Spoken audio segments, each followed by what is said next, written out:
Mon père dit qu'il est normal que chaque transition soit douloureuse. Pour devenir papillon, la chenille doit muter.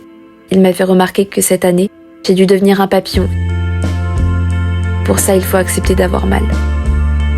Mon chemin ces derniers mois a été rugueux mais enrichissant, douloureux mais salvateur.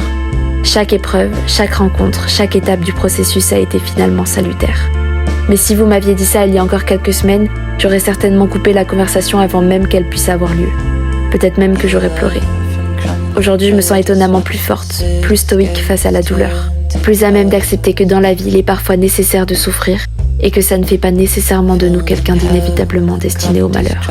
Julia disait que le bonheur devait être un besoin viscéral. Elle pensait qu'il était de notre devoir en tant qu'humain d'être heureux, de profiter de l'inestimable chance que l'on a de pouvoir respirer, exister, vivre. Et ça fait maintenant 10 ans que nous répondons l'une et l'autre, l'une avec l'autre, devrais-je dire, à cet impérieux besoin de vibrer.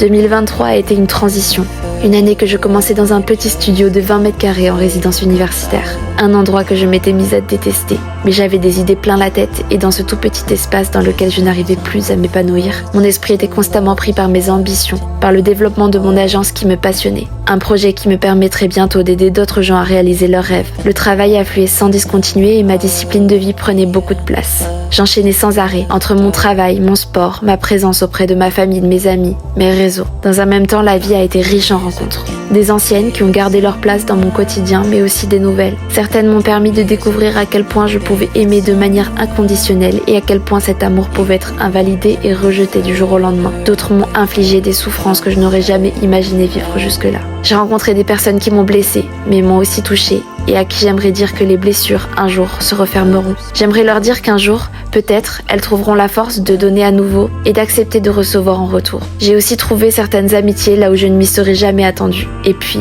il y a ces personnes qui ont une nouvelle fois été mon soleil et mon eau pour vivre. Elles m'ont encore une fois prouvé leur loyauté et m'ont montré que si la vie est parfois cruelle et radicale, si elle nous refuse parfois ce que nous voulons le plus, la base reste solide. Les personnes qui constituent cette base autour de moi sont ma richesse et pour ça je n'arrêterai jamais de déborder de reconnaissance. Car si 2023 m'a bien appris quelque chose de fondamental, c'est que je ne suis et ne serai jamais seule.